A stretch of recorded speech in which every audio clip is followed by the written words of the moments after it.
신앙생활의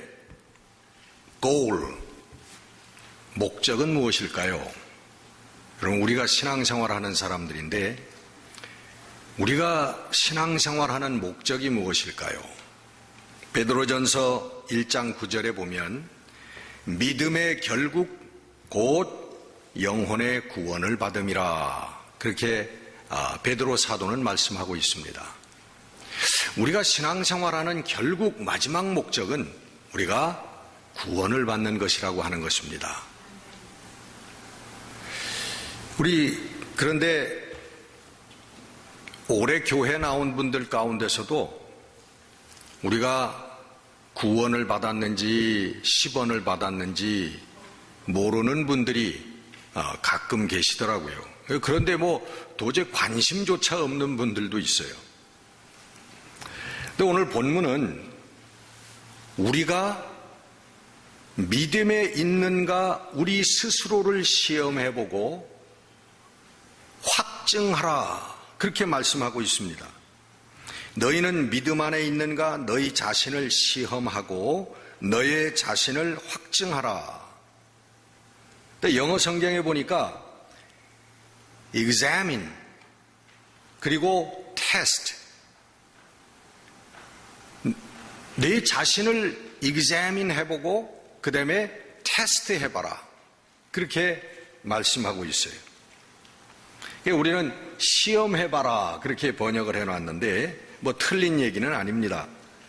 그런데 또 그 밑부분에 보면 우리 자신을 믿음이 있는가 시험해보는 방법, 그 가늠자가 있는데 그게 뭐냐 하면 내 속에 예수님이 계신 것을 아는가 모르는가가 그 시험의 기준이다 이거예요. 너희는 스스로 너희를 시험해서 예수 그리스도가 너희 안에 있는 것을 너희는 모르느냐? 만약에 그걸 모른다면 너희들은 버림받은 자니라. 근데 좀 무시무시하게 쓰여 있긴 합니다만은 영어 성경에는 You fail the test, 그렇게 말씀하고 있습니다. 시험에 떨어졌다는 거예요. 만약에 우리 속에 예수님이 계신 것을 내가 확실히 모르는 그런 우리 믿음 생활의 상태에 있다면 나는 아직 시험에 합격한 사람이 아니라는 겁니다. 여러분, 오늘 이 예배를 통해서 이미 우리들 심령 가운데 와 계신, 우리의 삶 가운데 와 계신 우리 예수 그리스도를 우리가 확신할 수 있는 그런 시간이 되어지기를 주의 이름으로 축원합니다.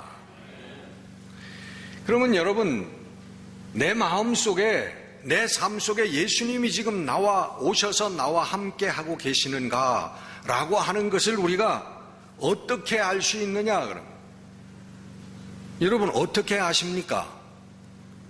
여러분, 예수님, 우리 삶 속에, 내 심령 속에 와 계신 예수님을 여러분 만질 수 있어요? 여러분 보실 수 있습니까? 여러분 눈으로 예수님이 보입니까?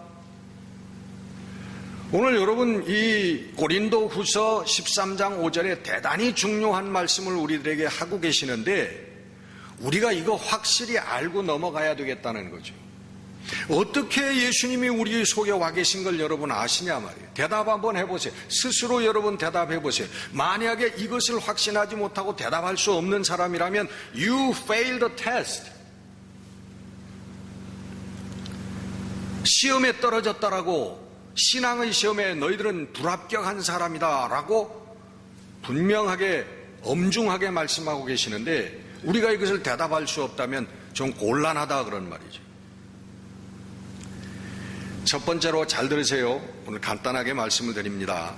이거 사실은 여러분들께 말씀을 드렸던 그런 부분입니다만은 첫 번째로는 우리들의 삶을 보면서 알 수 있다는 거예요. 무엇을 보고 알아요? 우리들의 삶을 보면서 예수님이 내 삶 속에 와 계신가, 내 속에 예수님이 와 계신가라고 하는 것을 알 수 있다는 거예요. 내 삶을 들여다보면서 내 생활을 들여다보면서 알 수 있다는 거예요. 여러분, 우리 예수님이 우리들에게 오셨다면 그 삶은 완전하여지는 거라고 생각할 수 있지만 사실은 그렇지 않습니다. 우리가 영육간에 완전해진다면 사실은 그런 사람에게는 시험이 필요가 없어요. 테스트할 필요도 없다는 거죠. 사실은 어쩌면 그런 분들은 뭐 교회에 나올 필요도 없습니다. 뭐 설교 말씀 뭐 들을 게 뭐가 있습니까? 그게 아니고요.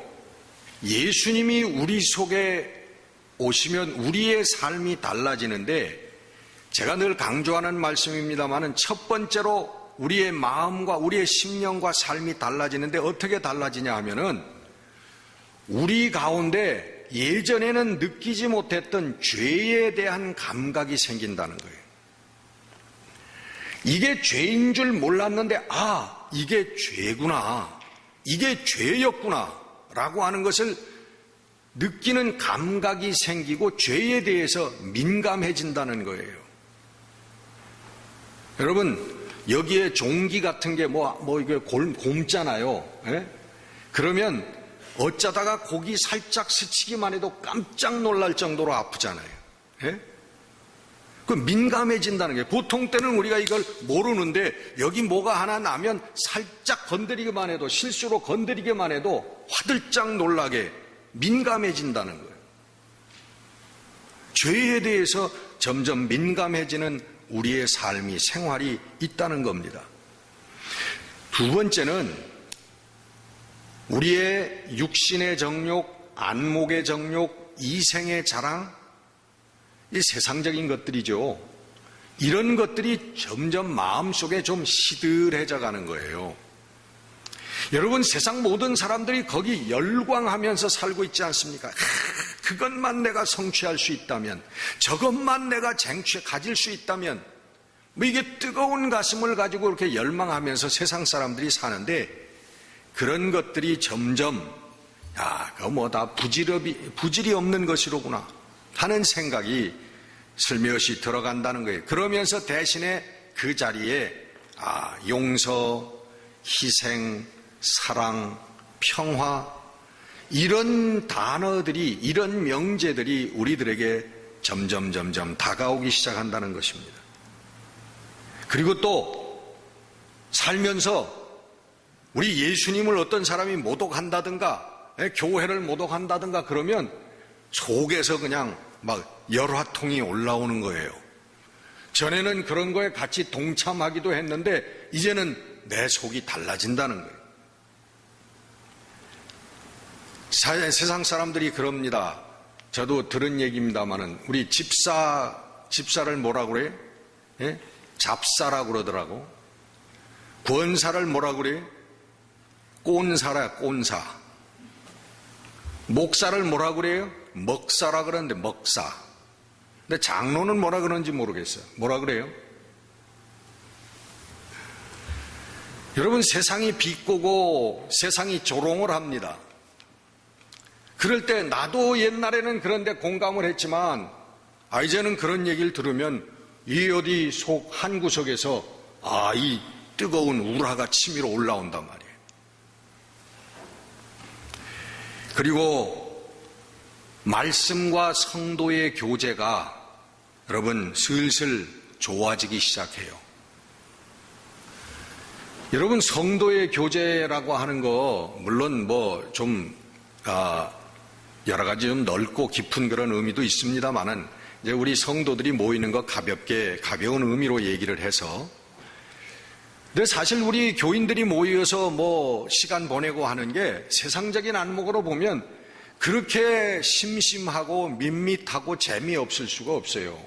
그렇잖아요. 모여서 그냥 기도하고, 예? 모여서 그냥 하나님 말씀 보고, 그러고서는 또 교회 얘기도 좀 하고, 그러다 끝이에요. 거기 술을 놓고 우리 장로님 한 잔, 집사님 한 잔 해가면서 화기애애하게 그러는 모임도 아니고, 예? 뭐 만나가지고 그냥 또 열을 올리면서 재밌게 뭐 이렇게 두들기는 뭐 그런 모임도 아니고 재미가 하나도 없어. 세상적인 안목으로. 근데 그렇게 생각했던 모임이 점점 좋아지기 시작하는 거예요. 거기를 가기 시작해. 이상한 일이 생깁니다. 그리고 교회 일이라고 하는 것을 하고 싶어지는 마음이 생겨요. 옛날 같으면 예배만 마치면 불이 나게 그냥 도망갔는데 이제는 교회에 좀 남아있게도 되고 교회 일에 뭐 좀 나도 참여하고 싶은 마음이 슬슬 들어간단 말이에요. 그리고 시간이 지나다 보면 또 우리 목장에서도 그렇고 교회에서도 그렇고 대표 기도도 사람들 앞에서 기도도 하게 돼.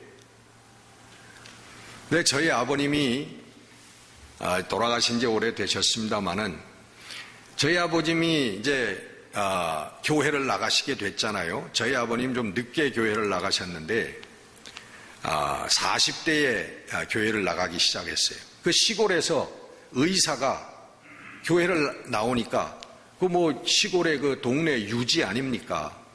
그러니까 얼마 나오지도 않아서 우리 어머님을 보고 그랬는지는 모르지만 딱 집사를 우리 시켰어요. 근데 우리 아버님은 속으로 당연하지 그렇게 생각을 하시고, 또 우리 다른 집사님들이 나와서 여기서 대표기도 하고 장로님들이 대표기도 하면 속으로 기도를 뭐 저렇게 하나, 뭐 시시하게 저런가 그런 생각을 하셨대. 근데 어느 날 어느 장소인지는 모르겠는데 대표 기도를 시키더래요, 우리 아버님한테. 그래서 그래, 내가 한번 본때를 한번 보여주마. 그리고서는 여러 가지 이런 기도를 해야 되겠다 하고 다 생각을 하고서는 대표 기도 자리에 딱 올라갔는데 아버지 하나님 딱 하니까 그 다음에 머릿속이 캄캄해지더래요. 아무 생각도 안 나고 도대체 그 자리에서 자기가 무슨 얘기를 하고 내려왔는지 아무 기억도 안 나더래요.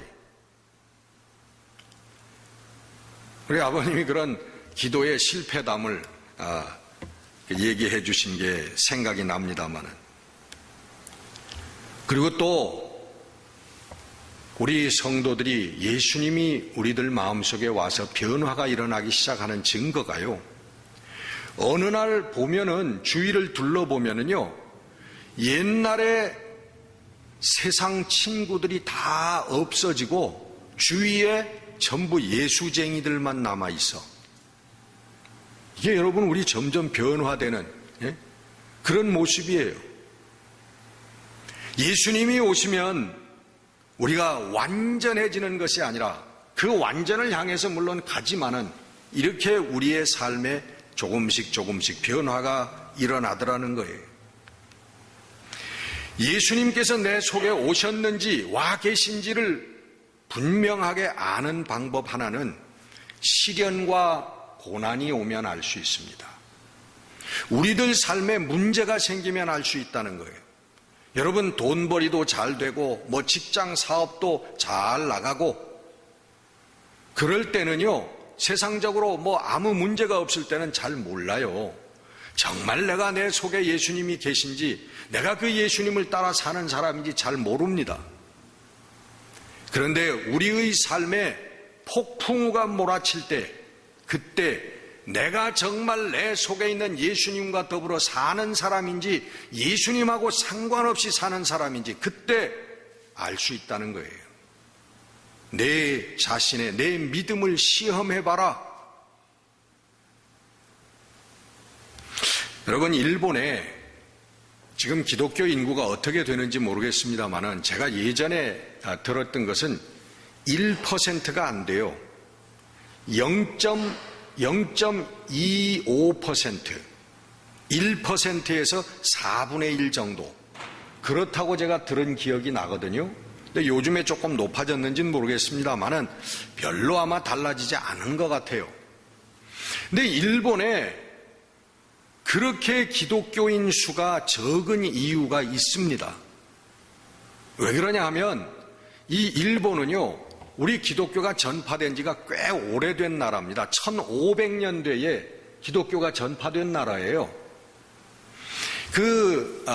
기독교가 일본에 처음 들어갔을 때 그 일본의 지도자가 누구냐 하면 오다 노부나가라고 하는 사람이었습니다. 일본의 통치자가. 그래서 이 오다 노부나가가 무슨 정치적인 그런 이유 때문이긴 하지만은 기독교를 1569년에 기독교를 공인을 했습니다. 예수를 믿어도 좋다 하고 전 국민에게 나라에 공인을 해줬다는 거예요. 그래서 이 오다 노부나가 시절에 그 일본 전체 인구가 1700만이었는데 그 1700만 중에 100만 명의 신자가 있었다는 것입니다. 남의 일이니까 놀라지도 않죠. 놀랄 것도 없지. 1700만 명 중에 100만 명이 기독교인 사람이었대요. 근데 오다 노부나가 뒤에 그 유명한 도요토미 히데요시, 이 사람이 들어서 가지고 기독교를 핍박하기 시작했습니다. 그래서 1587년 그때부터 핍박이 시작됐는데 일본의 순교자가 로마의 카타콤 아시죠? 로마 정부가 기독교인을 핍박했을 때 그때보다 더 많은 순교자, 약 30만 명의 순교자가 나왔다는 거예요. 엄청난 숫자입니다. 그 이후에도 계속적으로 조직적으로 기독교를 핍박해 왔는데요. 그 이후에 어떤 제도를 썼냐 하면은 그 동네마다 절이 있잖아요. 일본에는 그 절에 주민등록제를 실시했습니다. 그래서 그 동네 주민들은 다 그 절에다가 가서 매년 주민등록을 해야 돼요. 그리고 확인을 받아야 돼. 그리고는 또 5인 제도를 만들어 가지고 5명의 마을 사람들 5명에 1명 조를 묶어 가지고 그 속에서 기독교를 믿는 사람이 있는가 없는가를 그렇게 수색을 했다고 그래요. 만약에 발각이 나면요, 남자는 7대 자손까지 그 요주 인물이었고 여자는 4대까지 유족 조사를 했다는 겁니다. 그러니까 기독교인의 씨를 말린 거예요. 아주 정책적으로, 아주 조직적으로 씨를 말려버린 거예요. 그래서 일본의 그 기독교인 수가 그렇게 적다는 거예요. 1년에 한 번씩 각 동네에서 또 뭘 했냐면 후미에라고 하는 그런 그걸 실시했는데 예수님 얼굴 상, 조개라든가 마리아 상 같은 그거를 갖다 놓고 온 동네 사람들에게 그걸 밟고 지나가는 행사를 했어요. 근데 그걸 차마 밟지 못하고 지나가는 사람은 그건 기독교인으로 간주돼 가지고서는 순교를 당하는 거예요. 그 유명한 그 침묵이라고 하는 소설이 있죠. 엔도 슈사크라고 하는 그 일본 작가가 쓴 침묵이라는데 그 후미에 제도가 잘 묘사되어 있습니다. 그건 창작이 아니라 그 부분은 실제 상황이에요. 그 후미에의 예수상을, 예수님의 얼굴을 짓밟고 지나가지 못한 사람들은 체포돼 가지고 고문을 당하고 마지막까지 예수님을 버리겠다고 하는 그런 그 언약을 하지 않으면 주로 바닷가의 그 모래에 있는 백사장에 파묻는데, 파묻어 가지고 얼굴만 목까지만 이렇게 내놓게 하고 그 다음에 점점 파도가 밀물이 들어올 때 점점 물이 들어오니까 그 바닷물을 꼴깍꼴깍 마시면서 결국은 죽는다는 거예요. 그게 고통스럽게 그렇게 우리 기독교인의 씨를 일본에서 말렸어요. 여러분, 예수님께서 내 속에 계시지 않으면요, 여러분 그런 순교의 자리까지 나아갈 수가 없는 것입니다. 예수님이 정말 내 속에 계시지 않으면요, 돈을 이길 수 없고요, 육신의 정욕을 이길 수 없고요, 세상의 유혹을 이길 수가 없는 것입니다. 우리들에게 문제가 닥쳐올 때에, 정말 무서운 신앙의 시련이 다가올 때에 그때 비로소 정말 내 속에 예수님이 계시고 그 내 속에 계신 예수님과 더불어 내가 정말 함께 사는 사람인가 그리스도인인가 라고 하는 것을 확증할 수가 있다라고 하는 것입니다. 여러분, 우리 예수님이 우리 속에 오시면 진리의 삶이 이루어지는 것입니다. 여러분, 진리라고 하는 얘기를 너무 많이 들어서 여러분 잘 아실 거예요. 성령이 너에게 오시면 너희가 진리를 알고 진리가 너희를 자유케 하리라. 예수님도 우리를 진리로 인도하시고 성령께서도 우리를 진리로 인도하시고 진리를 알게 하시는 분이에요. 근데 우리가 예수님을 믿는 고백을 하는 그 순간부터 우리가 완전하게 이 진리의 삶이 이루어질 수 있다면 여러분 얼마나 좋겠습니까? 여러분, 세상에 그 잡신을, 귀신을 섬기는 무당 있잖아요. 그 무당들은 그 고백을 들어보면 그렇습니다. 무당이, 그 신이 내려서 무당이 되면요, 시를 따라서 정한 시간에 꼭 기도를 해야 되고요, 예배를 드리는데 그냥 예배 드리는 게 아니라 우리 일반 사람들이 구술하는 것보다 더 큰 그런 그 재물을 사서 바쳐야 된대요. 그런 제사를 계속 드려야 되고요. 만약에 그런 게 싫어서 잘 안 하잖아요. 게으르잖아요. 그러면 자기 몸에 병이 온다든가 아들에게 문제가 생기고 남편이 문제가 생기고 막 저주를 퍼붓는다는 거예요. 그래서 무서워서 그 잡신이 귀신이 싫어가지고 떠나고 싶어도 무서워서 못 떠난다는 거예요. 그 무당들은요, 안 돼요.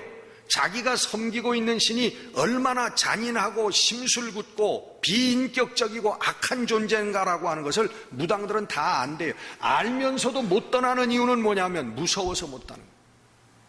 내가 조금만 게을리 소위 예배 드리는 거죠. 그 귀신에게 예배 드리는 걸 조금만 게을리 해도 막 병을 주고 때리고 가정에 막 문제가 일어나게 하고 그 무서운 귀신인데 내가 아예 안 섬기고 내가 다른 데로 가겠다 그러면 자기를 꼭 죽일 것 같은, 죽어버릴 수밖에 없는 그런 생각이 들어가서 귀신을 못 떠난다는 거예요. 근데 예수님께서는 우리에게 오셔도요, 그렇게 강권적으로 강제적으로 하시지를 않아요. 어떤 면에서는 좀 그래 주셨으면 좋겠는데, 교회 안 나오고 무슨 돈 벌러 어디 가면 꼭 발가락이 하나 부러진다든가, 교회 나오는데 주일날 안 가고 라스베가스를 간다 그러면 눈이 하나 빠진다든가 이러면은 이 교회 안 나올 사람이 어디 있겠어요? 근데 우리 예수님은 절대로 그렇게는 안 하시더라고요. 강제적으로 강권적으로 그러시지를 않아요. 그 이유는 뭐냐 하면 우리 예수님께서는 우리의 사랑을 원하시는데요, 강제적인 사랑이 아니라 우리 스스로가 예수님께 정말 나는 당신을 사랑합니다, 나는 당신을 사랑하기 때문에 나는 내 생명까지 당신에게 드릴 수 있습니다, 이 참 사랑의 고백을 받기를 원하셔서 그런 거예요. 여러분 잘 아는 춘향이 잘 아시죠? 춘향이가 얼마나 절세 미인이었는지는 모르겠습니다만은 그 이몽룡이 떠나고 나서 그 마을에 사또가 부임을 해왔는데 그 이름이 그 유명한 누구죠? 변사또야. 우리 교회는 다행히 변씨가 없네. 이 변사또가 그 춘향이를 보고 반해서 춘향이 보고 수청을 들라 그랬는데 그러니까 감옥에다 가다 놓고 고문하고 칼을 씌워놓고 그랬다는 거죠. 참 지금 생각해보면 참 순진한 사람이에요. 변사또도 안 그래도 될 건데. 여러분, 그렇게 고문을 하고 강제적으로 힘으로 그 사랑을 얻는다고 하면 그게 정말 참 사랑이겠느냐 그런 말이에요.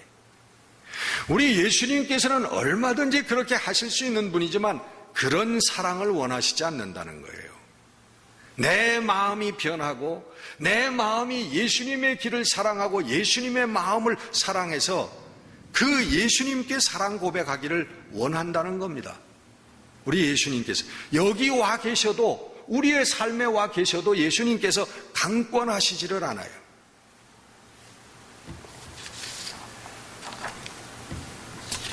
예수님께서 와 계신 것을, 내 속에 와 계신 것을 느끼시기를 원하는 거예요. 조금씩 조금씩.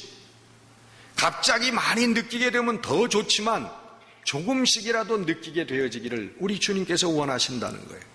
근데 그걸 조금씩 우리가 느끼기 시작하면 우리가 진리의 삶이 시작된다는 겁니다. 오늘 본문에 조금 더 내려가 가지고 고린도후서 13장 8절에 보면 우리는 진리를 거슬러 아무것도 할 수 없고 오직 진리를 위할 뿐이니 하는 말씀이 나옵니다. 우리는 진리를 거슬러서 아무것도 할 수가 없다는 거예요. 그건 누구냐? 예수님이 우리의 삶 속에 와 계신 사람들. 이 사람들은 진리를 거슬려서 아무것도 할 수 없다는 거예요. 쉽게 얘기하면 남을 시기하고 질투하고 미워하고 거짓을 행하는 일을 할 수가 없다는 거예요. 하고 싶은 마음이 생긴다고 하더라도 할 수가 없다는 거예요. 왜? 우리 예수님께서 우리와 함께하고 계시니까. 결국은 우리 예수님과 더불어서 용서하고 우리가 화평하고 그리고 사랑하게 되는 그런 삶을 이루게 된다는 거예요. 이 진리의 삶을 살게 된다고 하는 것은 갑자기 예수님처럼 하나님처럼 된다는 얘기가 아닙니다. 우리가 진리의 삶을 이루었다고 해서 그런 게 아니라 우리 예수님 하나님과 같은 성품, 그게 우리들 마음에 와 있기 시작한다는 거예요. 그 성품으로 세상을 바라보고 사람들을 바라보고 살기 시작하게 된다는 겁니다. 누가복음 18장에 여러분 잘 아시는 이 바리새인과 세리의 기도가 나옵니다. 바리새인은 올라가서 두 손을 버리고 성전에서 이렇게 기도합니다. 하나님, 나는 다른 사람과 같지 아니하고 다른 사람들이 토색하고 불의하고 간음할 때 나는 하지 아니하였고 이 세리와도 나는 같지 않습니다. 이렇게 다르게 만들어주신 것을 감사합니다. 나는 일회에 2번씩 금식하고 또 소득의 11조를 드리나이다. 이렇게 하나님 앞에 두 팔을 벌리고 기도를 한대. 근데 세리는 나와서 뭐라고 하냐면 세리는 멀리 서서 감히 눈을 하늘을 쳐다보지도 못하고 다만 가슴을 치면서 이르되 하나님이여 나를 불쌍히 여기소서 나는 죄인이로소이다. 예수님께서 뭐라고 하시냐면 저 바리새인이 아니고 이 세리가 의롭다 하심을 받고 집으로 내려갔느니라. 여러분, 여기에 큰 진리가 있는 거예요. 우리가 하나님과 예수님의 성품을 가지고 하나님의 진리의 길을 걸어가는 그것에 대한 대답이 여기에 있는 것입니다. 여러분, 우리가 마음속에 요만큼이라도요, 나는 저 사람보다 나는 성경을 더 많이 알아. 나는 저 사람보다 요만큼이라도 나는 기도를 더 많이 해. 하나님 앞에 이 흐뭇한 마음이 있다면 여러분들 잘못된 겁니다. 바로 지금 말씀드린 누가복음 18장에 나오는 바리새인에게 속한 사람이에요. 그래도 난 저 사람보다 좀 낫지 내가. 여러분, 그런 마음이 바늘끝만큼이라도 있다면 여러분 바리새인이라는 거예요.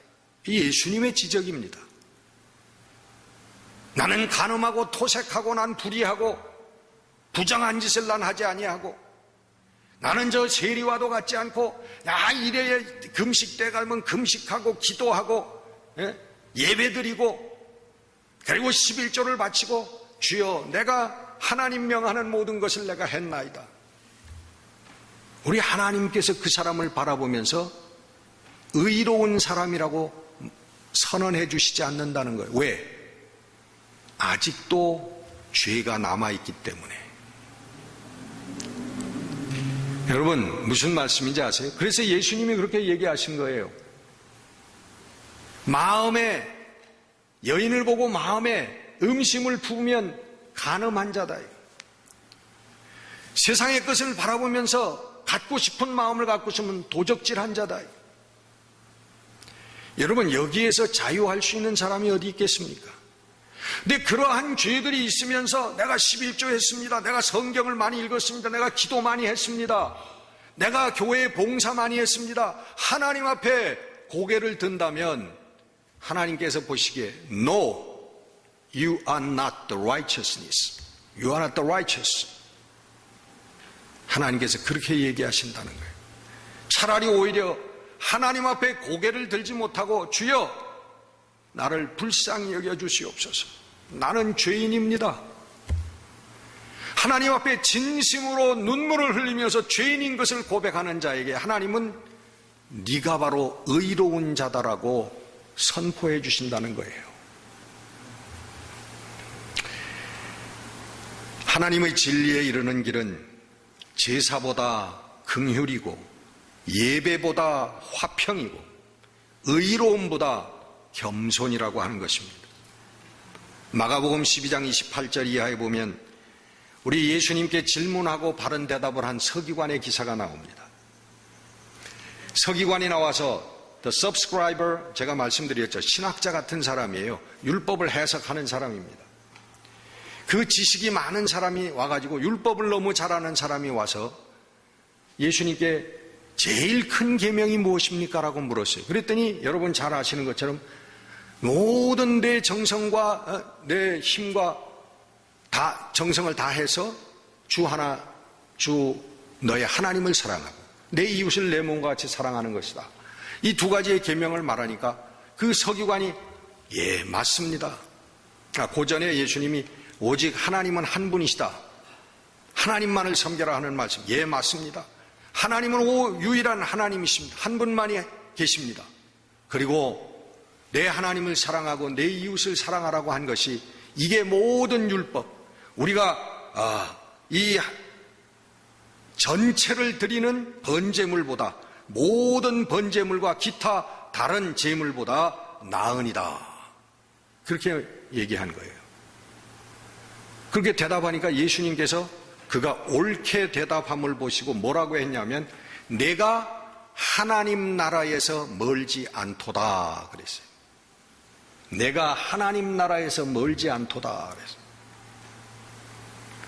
여러분 행함 이전에 이것을 깨닫는 겁니다. 신앙의 길이라고 하는 것이 뭐냐? 하나님을 섬기고 예수님과 함께 나아가는 인생의 길이 무엇이냐라고 하는 것을 깨닫는 거예요, 여러분. 행함은 그 다음에 행하는 겁니다. 이 깨달음이 하나님의 은혜예요. 근데 우리가 하나님 앞에 섰을 때 우리 하나님 뭐라고 그러겠어요? 내가 아직 하나님 나라에서 멀도다. 가깝도다 좀 그래 주셔야 되는데 우리 삶을 보면서 내 생각을 보면서 예수님이 너는 아직 하나님 나라에서 멀구나 그렇게 얘기하신다면 이거 얼마나 여러분 슬픈 일입니까?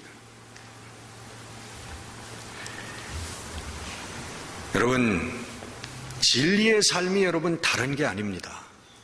바로 이게 진리의 삶이에요. 너무나 들어보면 너무나 심플하고 너무나 명확한 것입니다. 그런데 문제는 우리가 그런 정신을 가지고 그런 마음을 가지고 살지 못한다는 데 문제가 있는 거예요. 우리 예수님 내 속에 와 계시는 예수님을 발견하고 예수님을 깨닫고 그 예수님과 함께 생활하게 되면 우리들에게 맨날 얘기하는 기쁨, 기쁨, 기쁨, 그 기쁨이 우리들 삶 가운데 나타나게 되는 것입니다. 여러분, 우리들 삶이 얼마나 슬픕니까? 아들 문제가 있어 슬퍼, 돈이 없어서 슬퍼, 몸이 아파서 슬퍼. 여러분, 우리 인생은 슬픈 눈물바다예요. 눈물바다. 근데 여러분, 참된 기쁨이 우리들 삶을 점령하는 오직 유일한 방법은 뭐냐 하면, 우리 예수님, 내 속에 와 계신 예수님을 발견하고 그 예수님과 더불어서 동행하면서 이 진리의 삶을 이루어갈 때, 그때라야만 이 기쁨이, 신앙의 기쁨이 우리들에게 임재한다는 거예요. 그 기쁨이 나타나기 시작한다는 거예요. 여러분, 성경은 이 기쁨에 대해서 얼마나 얘기하고 있는지 모릅니다. 여러분, 기쁨이라고 하는 단어만 여러분 찾기 위해서 성경을 한번 읽어보세요. 기쁨이라고 하는 거 없이 넘어가는 장이 거의 없을 정도로 얼마나 많은 기쁨을 얘기하고 있는지 모릅니다. 뭐가 기쁨입니까? 예수 믿는다고 잡혀서 고문당하고 죽어가는, 그게 무슨 기쁨이 되겠어요? 십자가 불에 타 죽고 톱에 베어서 죽고 짐승의 사자에게 먹혀서 죽는데 뭐 기쁨을 얘기하고 있는 것이, 왜 그 기쁨이 있는 거예요? 우리 예수님과 함께하는 기쁨은 신비로운 거예요.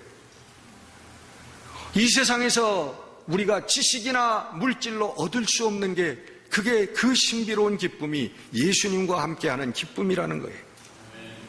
내가 이것을 너희에게 이름은 내 기쁨이 너희 안에 있어 너희 기쁨이 충만하게 하려 함이라. 날마다 마음을 같이하여 성전에 모이기를 힘쓰고 집에서 떡을 떼며 기쁨과 순전한 마음으로 음식을 먹고 그 성에 큰 기쁨이 있더라. 제자들은 기쁨과 성령이 충만하니라. 그의 영광의 힘을 따라 모든 능력으로 능하게 하시며 기쁨으로 모든 견딤과 오래 참음에 이르게 하시고 우리가 이것을 쓰면 너희의 기쁨이 충만하게 하려 함이라. 내가 너희에게 쓸 것이 많으나 종이와 먹으로 쓰기를 원하지 아니하고 오히려 너희에게 가서 대면하여 말하려 하려니 이는 너희의 기쁨을 충만하게 하려 함이라. 여러분 오늘 성전에서 여러분이 기쁨을 얻어가지고 돌아가셔야 합니다. 예수님을 깨닫고 내 속에 함께 하시는 예수님을 느끼면서 이 기쁨을 가지고 여러분 돌아가시기를 주의 이름으로 축원합니다. 우리 예수님과 함께 하는 이 기쁨은 진리의 기쁨입니다.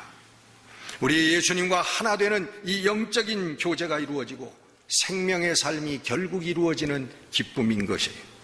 그럼 날마다 예수님과 함께 사는 기쁨이 충만하고 이 땅에서 어떤 경우 무슨 일을 당하든지 이 진리의 기쁨으로 우리 주 예수 그리스도와 함께하는 기쁨으로 늘 이기고 승리하는 여러분들이 되시기를 주의 이름으로 축원합니다. 기도하겠습니다. 은혜로우신 우리 아버지 하나님, 주님, 세상만을 알고 땅의 것만을 바라보며 살던 저희들에게 우리 하나님의 진리에 우리 주님을 주시고 우리 주님과 더불어서 그 진리의 길을 더듬어 걸어갈 수 있도록 은혜를 베풀어 주심을 감사합니다. 주님, 연약하고 부족한 것 압니다. 주님, 추한 우리의 모습을 주께서 아십니다.